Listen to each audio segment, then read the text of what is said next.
Hello, welcome to edfgc5810. This week we're looking at research design, but we're also going to look at the theoretical assumptions that frame your methodology.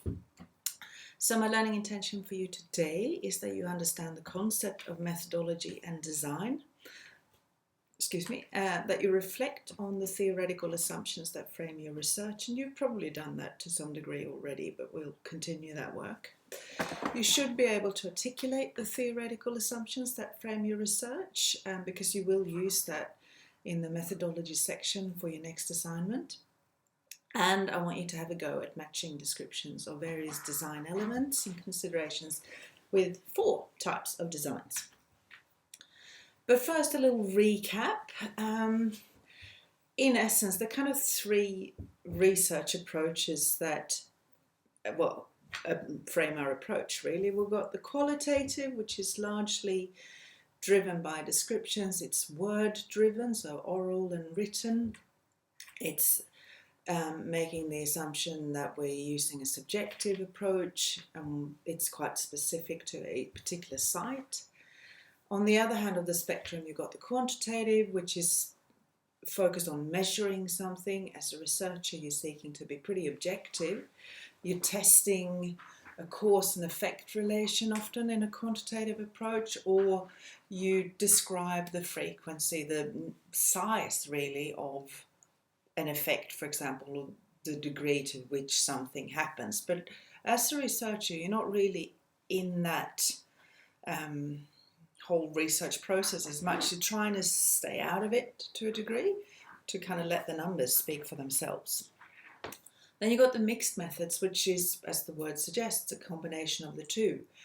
And you're using mixed methods really because you might have, let's say, 2 research questions, and there's an aspect of that research question that is the qualitative, that you're seeking those interpretive, subjective perspectives. For example, by interviewing a teacher to understand what their thinking is in respect to whatever. And then you might also have a quantitative approach where you're looking at to what degree something manifests itself. So for example, you might look at teachers' practice, and the qualitative aspect would be that you're asking them to explain some of the lesson considerations. For example, you might be looking at using the language of success, for example, as a growth mindset indicator. So you'd get the teacher's perspective, and then you'd see, okay, to what degree do you actually see the words being used? You might tally, and that would be a quantitative approach. So as a mixed methods, you will then connect with both. So all these different approaches are things that you select. You might stick in one of those 3 approaches, or you might have a bit of a blend.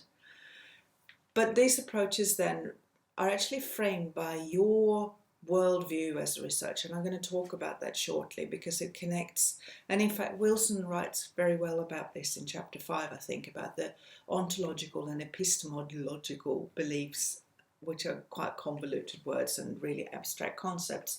We're going to try to touch on that shortly.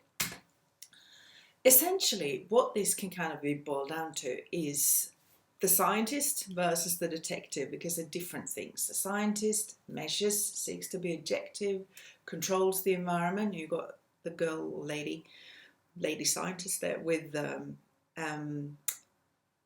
microscope. So she's seeking to observe something. She obviously doesn't want to be part of that. She would have set up the little Petri dish in some way for a certain condition. That would be kind of her involvement. But other than that, she's seeking to just find a cause and effect kind of relationship and examine that. On the other hand, you've got the detective. You've got DCI Banks there from BBC, I think it is, who's seeking to understand why that particular crime was committed, for example. So it's not,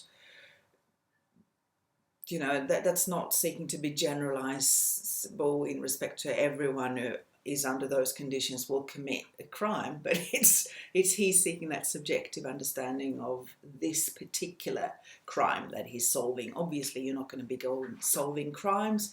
You're going to be looking at a nuanced understanding of an aspect of your practitioner professional considerations. But those various perspectives, the scientist, if you like, and the detective, actually connect with the assumptions about reality that we hold. And this is an exercise in you really trying to think, what do I think and what are my assumptions? Because that's another word of saying the ontological beliefs. Now, I'm not at all one for looking for the fancy word, the ontological beliefs, when you write your proposal. I'd much rather you call it what you actually understand it to be, your assumptions about the reality, or your theoretical assumptions that you need to clarify. You actually need to say what you think is important, what constitutes reality in respect to you understanding and making meaning of your research question. Are you assuming that there is such a thing as an objective point of view that guides what teachers do? Or are you actually thinking, well, no, I'm much more interested in that subjective perspective to make sense of my own reality, the position I find myself?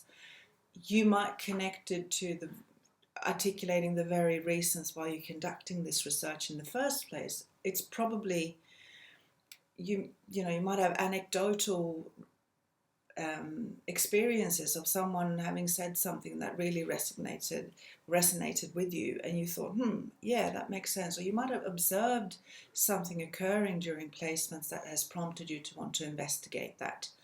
So in the beginning of your methodology section, where you're clarifying what kind of assumptions you are coming from, it's a good idea to actually put forward those examples of the reasons why you hold these views. Where are you kind of coming from as a researcher? Because that frames what you seek to be a meaningful understanding, what's true, what's accurate, what's relevant, what's valid in respect to your research question. And you actually need to say what you think in that. So it's fine to use I, and it doesn't have to be very long, but you do need to clarify where you're coming from. There's nothing right or wrong, and I don't want to see what everyone else in books that you've read is saying. I want to hear what you think, and you can back it up with a reference to, assumption about reality in Wilson or whatever, but you actually need to clarify where you stand and justify that. So methodology then. Please notice the little umbrella there as a visual prompt, because methodology is an umbrella term. And what we're doing now in this course is looking at all the different aspects of the methodology that you actually need to be clear about, so that you have a clear understanding of how you propose to investigate your question. And there's a whole lot of different considerations in the methodology section that you can articulate. So my tip to you is put methodology as a heading in your proposal, just like you had literature that informs the study and you had your introduction as headings. I would put methodology as another heading, and then you're going to have a number of subheadings. So methodology is your heading. I'm going to come back to that. Methodology is the umbrella term for the overarching ideas of how we actually gather knowledge. So it's the assumptions of the nature of knowledge, which is where those fairly abstract kind of worldview theoretical assumptions fit in. Sometimes we see the word paradigm, which frames that. That's another, you could use that as a term when you kind of introduce your theoretical assumptions. And it also is kind of practical details, the nitty-gritty of how you're going to investigate the research. And I'm going to clarify this more shortly. So it includes your assumptions about the nature of the social reality that frames your study.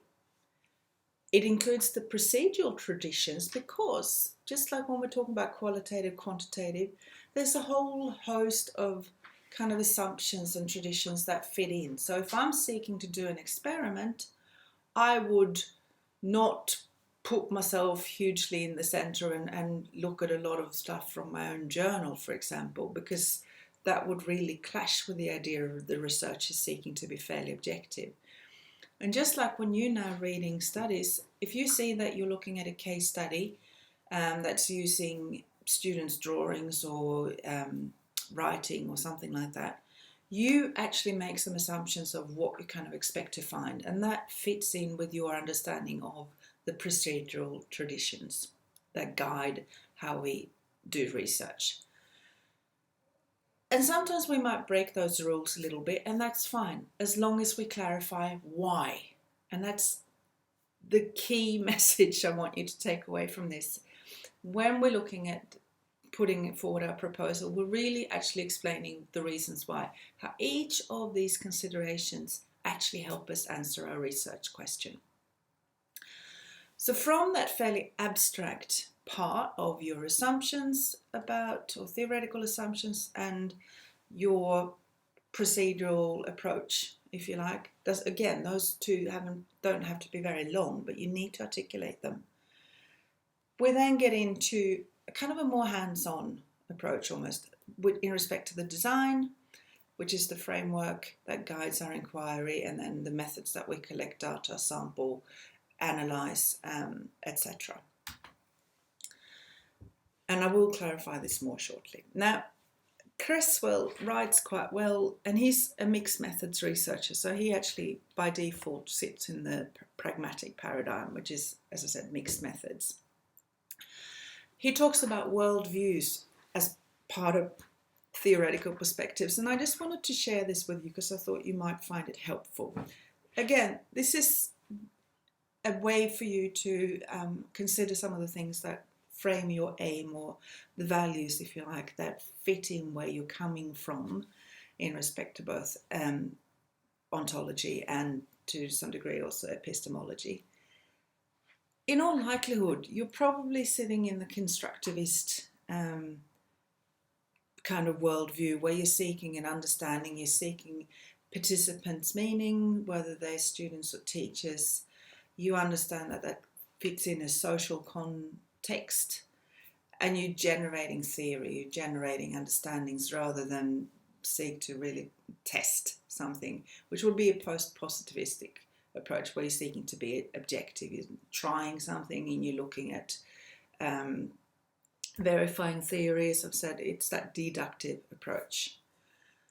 There's also a really political kind of worldview. A lot of the time we find like feminist studies, a lot of Bourdieu's work, which is all the idea of power, etc., power and justice and equity and so on, often kind of fit in to the idea of a transformative worldview. Now you might find that, oh, okay, some of those things that you're considering may touch on that, but in all likelihood, because you're looking at a practitioner research and you're really putting yourself, I would encourage you to do that anyway, to put yourself in the center of really making sense of your understanding. I would say that rather than thinking that it's transformative, you're not actually necessarily, not in the first hand anyway, seeking to change everyone else. You're seeking to gain meaning from your own point, because you are conducting practitioner research. So that might, I don't think transformative will be particularly a good fit with what you're actually seeking to do. Pragmatism, on the other hand, is something that you're likely to, that may well fit some of your thinking, which is where you mix the qualitative and the quantitative. You are not necessarily so grounded in particular traditions. You're not so hung up on it anyway that you don't think, well, look, the different aspects, I'm actually using what works for my purposes. You're using a pluralistic approach, if you like, and it is very much connected to real world practice, so practitioner research, for example. So I would say, in all likelihood, you are sitting either in the, I'm not sure if this mouse actually shows, but I think it will, constructivist might be, sometimes there might be a bit of an overlap as well, that's fine. You just need to articulate it, whatever you're coming from, to just explain, so you're clarifying, because I won't know all your values and all your thoughts unless you tell me, and that's what you need to do in your proposal. You might have a bit of a post-positivist touch, particularly if you're actually doing a mixed methods. Creswell also gives us this little figure, which I think is helpful. So you've got the research approaches that kind of underpin everything, but all these different aspects actually work together. They interfere, if you like, or they affect one another, and they're not necessarily static. Your philosophical worldviews actually shape both how you go about this in respect to the methods that you're going to use and the kind of design you're going to approach. You've got quantitative designs like experiments, qualitative such as ethnographies. I'm not going to talk a lot about ethnographies. Ethnography is a qualitative, it's kind of like a case study where you really become embedded in a setting. Ethnos, as you know, means people, so it's actually you being part of that culture of the school, so you're there for a long time. And those are ethnographic elements. If you think that that is actually a good fit with what you're doing, have a read through it. But often, if I'm going to talk about case studies, which fit in quite nicely there. Mixed methods as well is another kind of design you can use. Okay, so bear with me. I know it's pretty abstract. I'm just going to give you this as a little thought bubble, because the kind of 4 key items that we need to consider when we construct the research process. Methods, which are the techniques and the procedures. Methodology, which is your overall big, as I said, big umbrella plan that actually includes the methods as well, but they're part of that. It's the strategy plan, the design. You've got the theoretical perspectives, and you've got your theory of knowledge, your view of reality. Now, a lot of the time we kind of think of methods because they're easy to, they're the most concrete out of all these. But you need to have you need to take a moment to actually think, what comes first?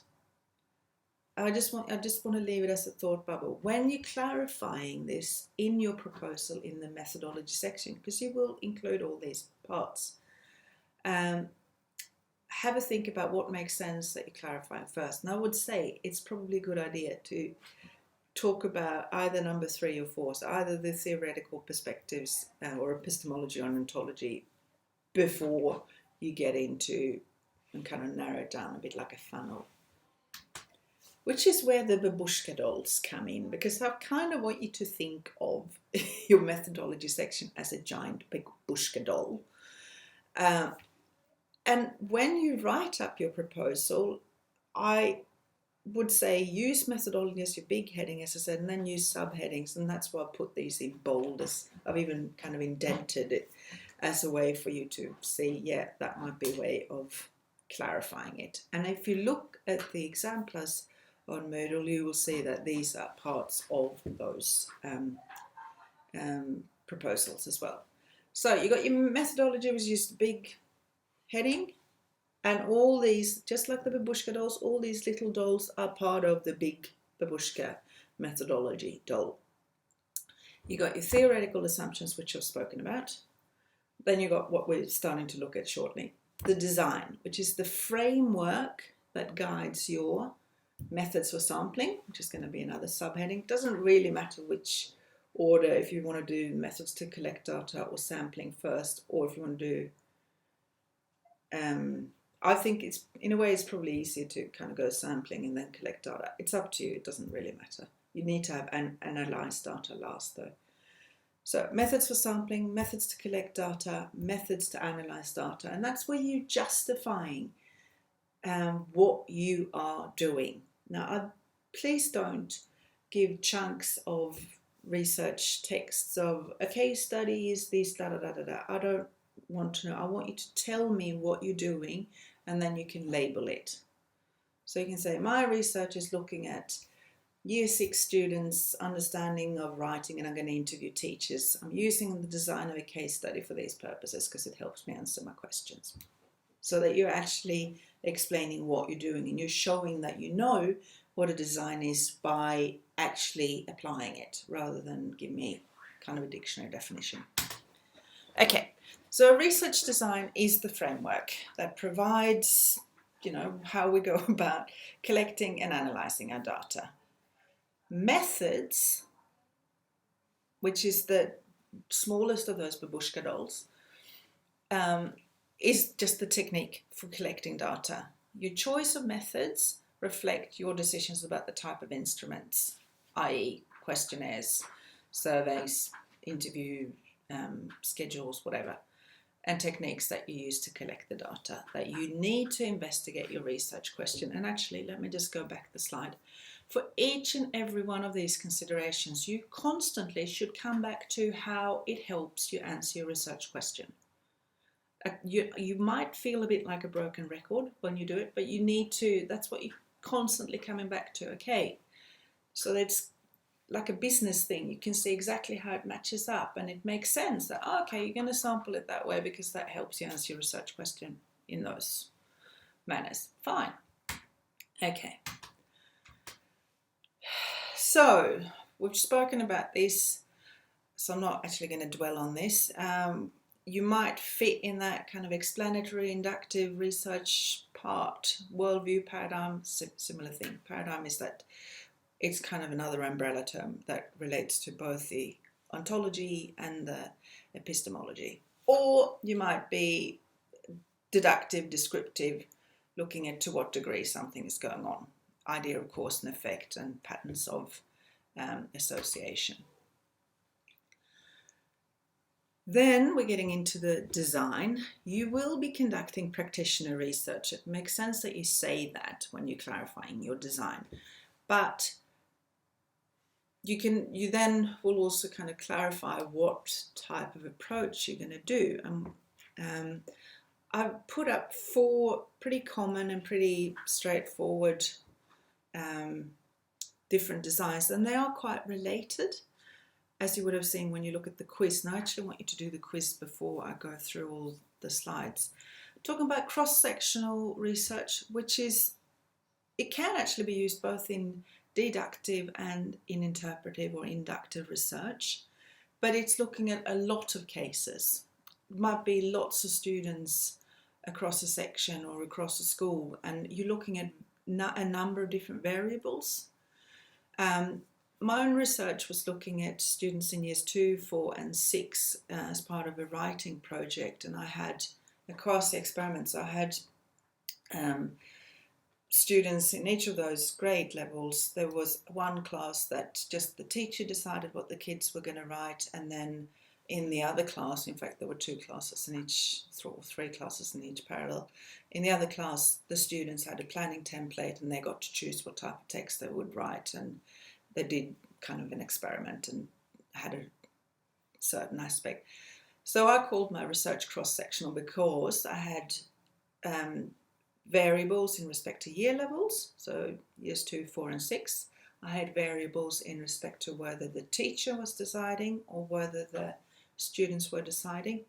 I had and the type of text that they wrote, that became another variable. So there were a number of different aspects, which is why I decided to call mine a cross-sectional research study, even though it was just conducted in one setting. I could have called it a case study as well, which is another design. Case study is looking at a particular case. Now, a case is fairly fluid. It doesn't have to be a person. It can be a class, it can be a group, it can be a phenomena. It can be everyone, for example, who attend a music festival. That can be a case, but you're looking at a really kind of nuanced understanding, and you pick certain people. So with those, if we look at that tradition in respect to epistemology, for example, it means that you're using purposeful sampling, because you're not going to randomly pick people in there. You're going to want certain students or teachers. Comparative is a bit like a case study, where you might have contrasting cases that you compare, and an experimental is where you're seeking to find cause and effect, if you like. So that's the really quantitative one in the nature. Whatever you choose, just keep in mind that you really need to explain and justify every aspect in your proposal. Now, before I get you to hop on a quiz, I just want to share with you some vocabulary, because that might give you ammunition, if you like, when you're talking about what you're thinking and the reasons why. When we're talking about qualitative or interpretive research, we often talk about credibility, the kind of two aspects, trustworthiness and relevance. And when we're looking at trustworthiness, we're looking at how believable are the findings, are these credible, are they likely to apply at other times, and to what degree, you're certainly going to be biased anyway, and you need to kind of name it and own it, but to what degree do you think that your values have intruded or influenced what you're finding? And you actually need to name it. If you have a really strong belief in something, you need to say, look, it's possible that because I have such a strong interest in this, I might have perceived it differently, and I obviously come to this, from a subjective point of view. So that's a matter of naming that. You also talk about the relevance in respect to the topic in its field and the contribution to literature in respect to the relevance. If we're looking quantitative, we're looking at, rather than talking about credibility, rather than looking at trustworthiness and relevance, back to the other one, we're looking at validity and reliability and relevance. So in respect to validity, we're looking at internal validity. How believable are the findings? Are they due to other factors? Are you really testing what you're setting out to test? You're looking at external validity, if they're likely to apply in other settings, if they're likely to apply at other times. So are they reliable, and to how you really need to seek to be objective. So that would be another thing. Also, when we're looking at internal validity, controlling the environment is an internal validity considerations, in that you're saying, okay, I'm really just testing this one variable in a deductive or really descriptive research. Relevance, again, importance to the topic and contribution to literature in the field are there. Then you, as I said, you've got the mix, which I've talked about, but the underlying belief is that knowledge is really complex and that these different questions require different perspectives and research methods. If you are in that pragmatic camp, if you like, you need to consider as well, what kind of order of events are you suggesting? Are you going to use qualitative and quantitative data and collect that at the same time, or you're doing it sequentially? For example, you might start with a quantitative, like a survey, to see, almost like a sampling consideration, to see what teachers in a particular group or at a school think. And then you might decide, based on those answers, that you want to interview 2 teachers because they fall into a certain category. So you might have then started with a quantitative phase before you move into a qualitative. You need to also articulate, which do you think has priority? What do you pay more attention to? And what's the function of integrating these? And I'm going to give you some examples shortly of some of the purposes we might use to integrate. And also, when does this mix occur? Is it early on? Is it almost like a sampling thing, as I said, or is it throughout? How does it work?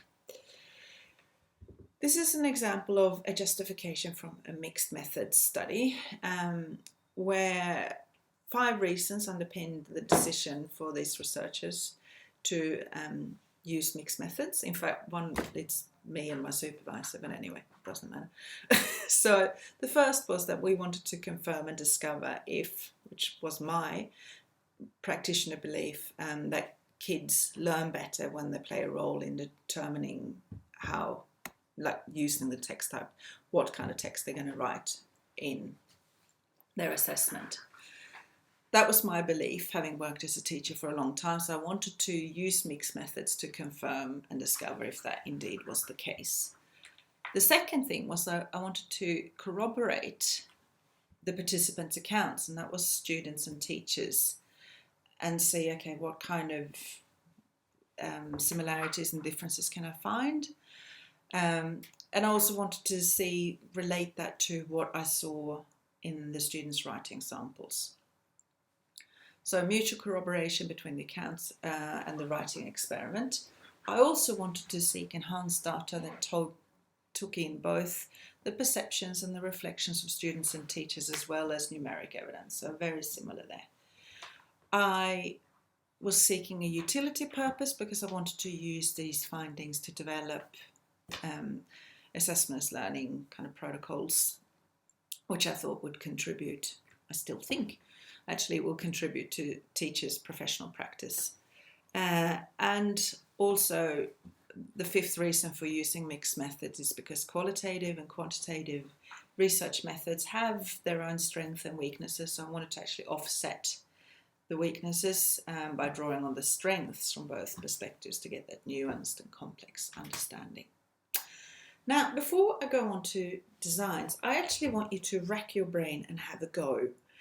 It is not an assessment part at all, so you're not getting graded on this, but I just think it's a lot more powerful for you, not to hear me babbling all the time, and you to reflect first. So hop on to Moodle and do the quiz. Just kind of stop this, do the quiz, and then go and see the slides that I'm going to talk about. Okay, I'm assuming you've done the quiz now. Interpretive research, I'm going to talk about some of the designs first before I move on to the more descriptive. Case study design, and these are, as you would have seen, actually taken pretty much, or these form the basis of your quiz.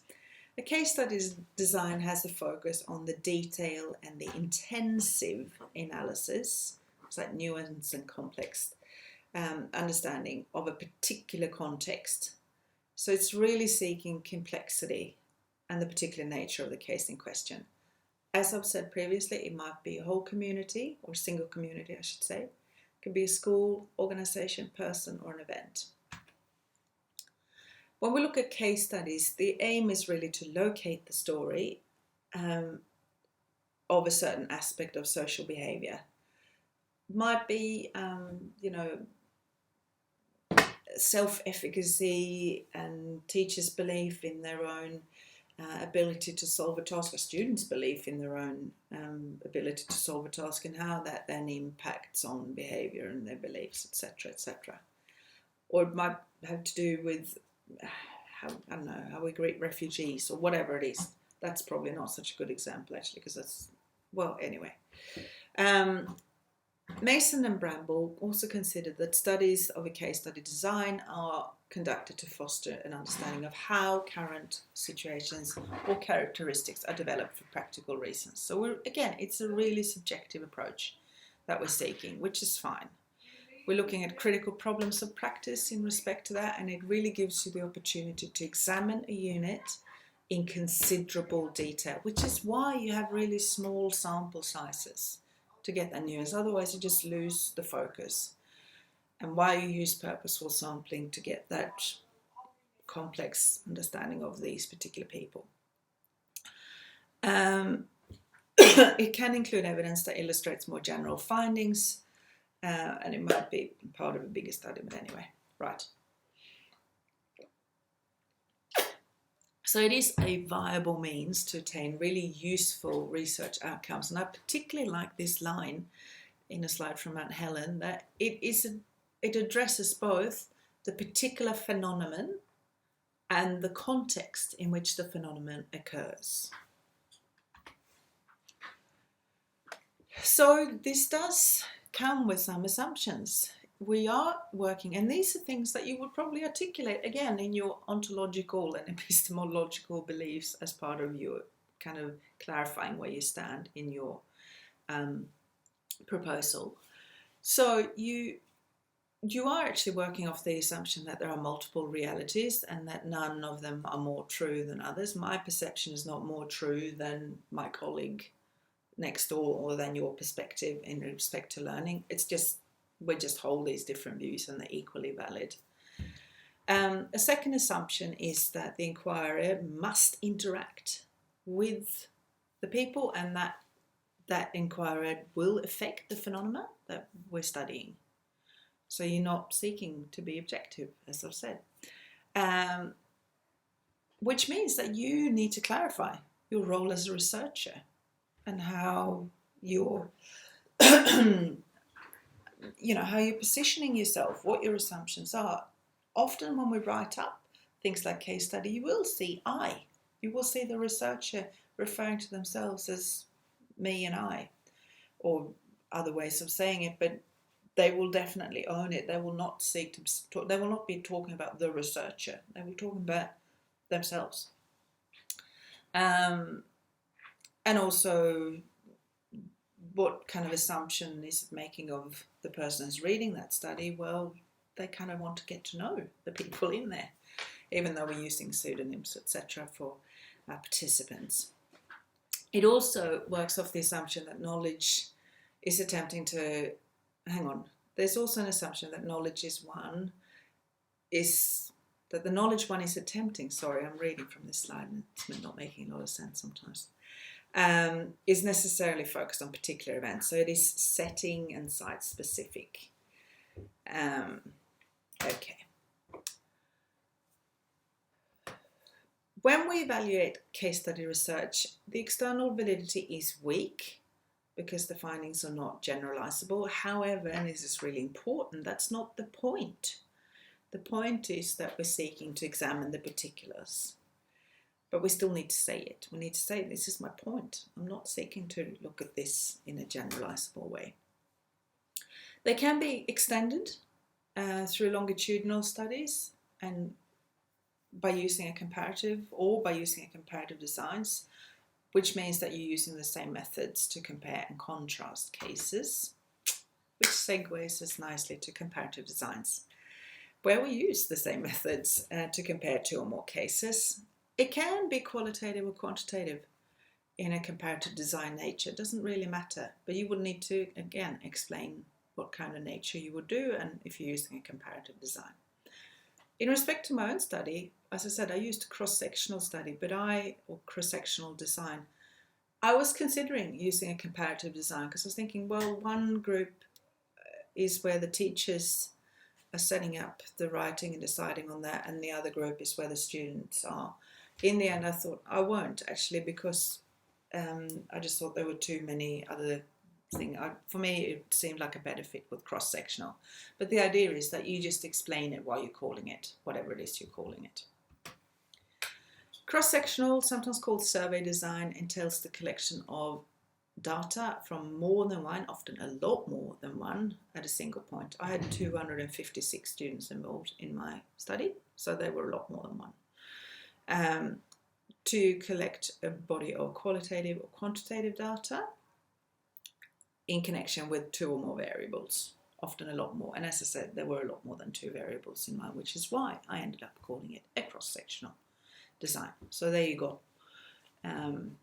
Lots of little illustrations there to show that there are actually a lot more.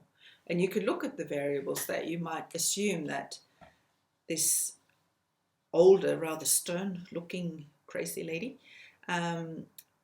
has been a teacher for a lot. Well, actually, maybe that's a completely incorrect assumption, but you would assume that they're different variables. They might be teaching different cohorts. One of them look like this teacher, I'm assuming that the mouse is visible for you, looks like she's teaching a younger class than this teacher, for example. So there'd be a number of different variables that you might look at. And here's the example to promote students' effort. Anyway, when we're looking at cross-sectional design elements, we're looking at often methods like questionnaires, structured interviewing to compare two or more variables. So a lot of the time this can be used in a fairly quantitative approach. Can also use structured observations, content analysis, and diaries.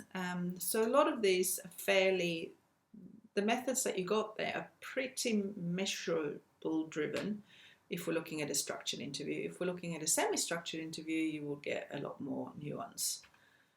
Anyway, these are just kind of broad brushstrokes. When we consider cross-sectional designs, the issues of reliability and validity is really relating to the quality of the measures that we use to gather the data. In respect to internal validity, it's fairly weak in general because it is difficult to really establish a causal direction. We find that it produces associations rather than ambiguous inferences, according to Bryman, whom you've seen cited in a lot of places. In respect to external validity, again, it is a bit difficult to generalize those findings unless we used random sampling in a pretty big sample group. You might have a think, what kind of cross-sectional design studies have you come across? Might be a few. Then we've got the purely descriptive or the deductive kind of experimental research, and I would encourage you to have a quick look at this video clip about a reproduction of the marshmallow test, which is looking at associations in respect. It's not actually a cause and effect thing. It's looking at degrees of association in a longitudinal study later on with, and it's drawing from theory about delayed gratification, and which in this experiment translates to not eating the marshmallow. And the kids are 4-year-olds who are in a room. Have a look at the video clip and you will see it anyway. And you can, it's only a few minutes, so have a look. Now, when we're looking at design elements, I'm actually assuming that you've seen this video clip, that you paused it, looked at the video clip from the slide before. So if you haven't, do that now. Because there were a number of different aspects. If you think of the internal validity aspects in that video clip, you might have thought of the fact that it was a controlled environment. It was literally the same room and there was only that marshmallow. It was probably conducted at the same time each day. When one of those little kids were filmed, they were talking about that it's coming close to dinner time. So presumably that was something that was a condition for all of them. It's the length of time. They're all there for 15 minutes.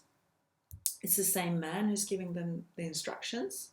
So that's again trying to make sure that it's not affecting the environment. He's probably learnt that script, so he's saying the same thing with the same intonation to all the kids. So there's a whole lot of aspects that are in place to make sure that they're really just testing the one variable, which is to what degree the kid is able not to eat the marshmallow.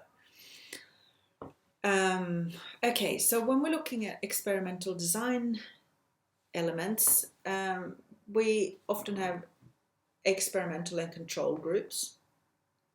Here you've just got the experimental group, really. You don't have a control group, I guess. A lot of the time, particularly in school, we pre-test both groups to see, again, to what degree our intervention is making a difference. We might use a pre-test that has been done. So, for example, when you looked at the Matheson study a few weeks ago, when you looked at quantitative studies, he used pre-tests from what the teacher had done running records, I think, with all the students beforehand, and then he used PM benchmarks to do the post-test. So I don't think he conducted the pre-test. That's fine. That is something you might do if you're going for some sort of experimental approach. But you're seeking to manipulate one independent variable in the experiment, and then you post-test to see if it can actually be contributed to whatever it is that you've done, your intervention. You do need to keep in mind, though, that it shouldn't be too long in between the pre-test and the post-test, and obviously, so again, in that Matheson study, you cannot give the same test as a post-test because then they would have seen the test already, so that's going to skew your results. We use often statistical analysis, and I'm going to talk about that in a few weeks' time. When we look at experimental designs, we need to think whether the measures are consistent, if they can be replicated, and if the conclusions are well founded. You've got a whole host, and I've kind of talked about that just now in respect to the marshmallow, so I'll leave that.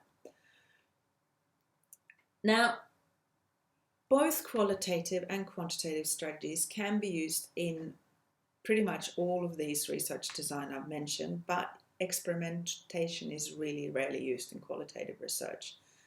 In that case, you'd probably use the mixed methods. Survey design is the most typical form of quantitative research strategies in educational research.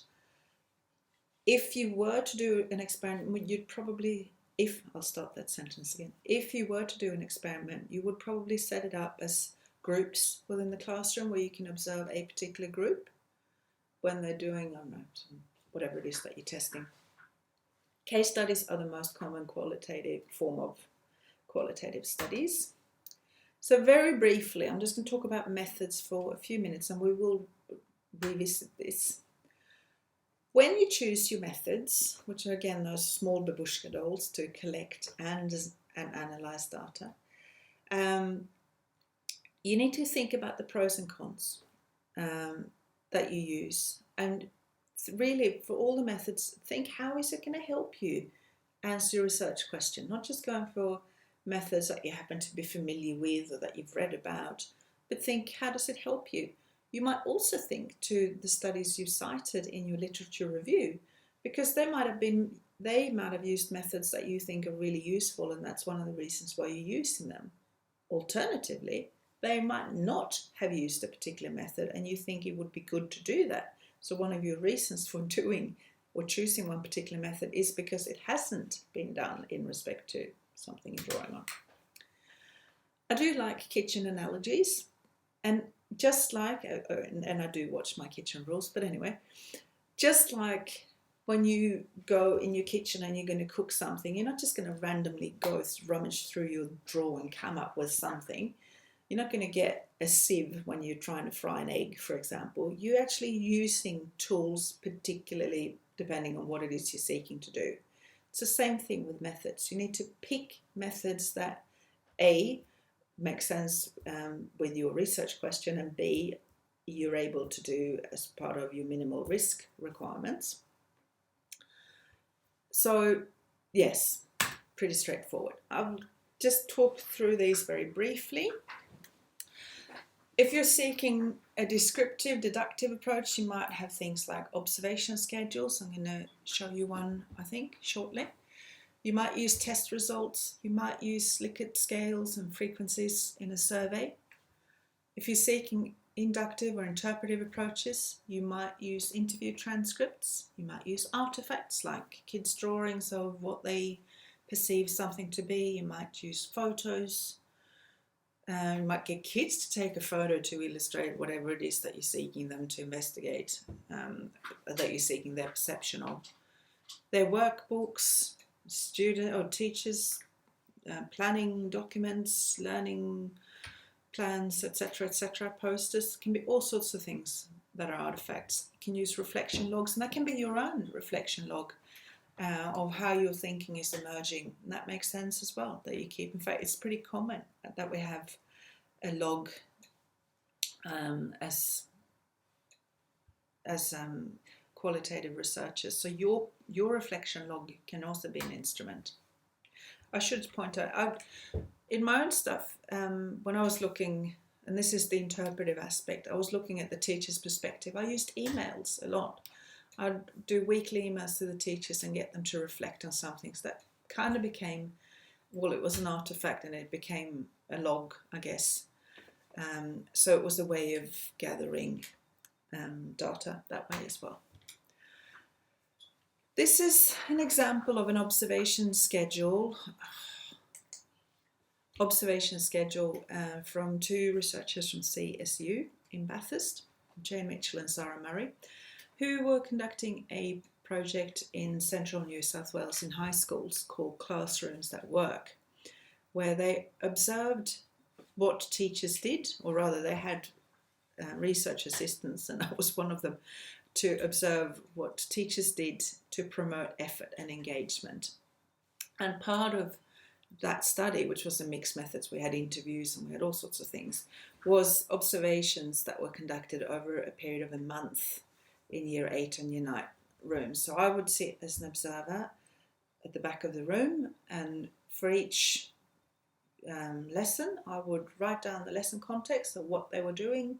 So for example, English task, revisiting grammar, or revising for a test, or whatever it is that they were doing.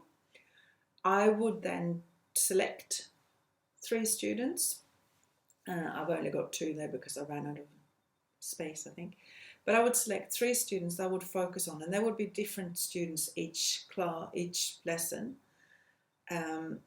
So during the whole course of the lesson, which was divided into intervals, and it became intervals of 7 minutes, I would sort of covertly observe student A for about a minute, and then I would tick whether they were on task, and that was obviously my perception, so it was a bit subjective whether I thought they seemed to be on task, whether they looked like they were thinking, or if they'd been told to write something, if they were writing, or if they were participating in the discussion, if they were kind of displaying the sort of behaviours you'd associate with being on task, I would tick them off. And then at the same time, I would also, to put that in context, look at, did the whole class seem to be on task at that time? Alternatively, I'd put a cross, no, they were not on task. At the same time I was doing that, I was also taking field notes where I would write down what was going on. So literally I would go, okay, put the time during the lesson and write down, you know, giving instructions, or teacher handing out papers, or students put into groups, to put it into context of how that schedule was fitting into bigger context. I also had a checklist with a whole lot of aspects that I would observe. So for example, if the teachers used the language of effort, if they gave homework, if they checked homework, if they encouraged the students to try again, there was a whole lot of things that I would tick off. So I'd actually tally it up and see if the teacher was using a lot of one particular language, and then I'd give it a numerical value from 1 to 5, with 5 being the highest.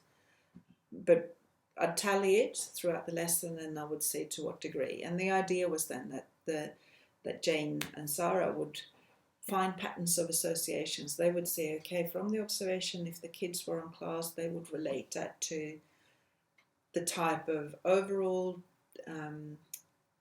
observation, things in respect to language, etc., that the teacher used, as well as what was flowing in the instruction.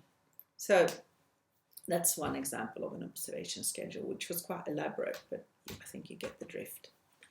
You got some references there, and that's it. I will also have a look at your quiz responses from last week, but I'll do that as a separate thing just to give you some feedback. Thank you.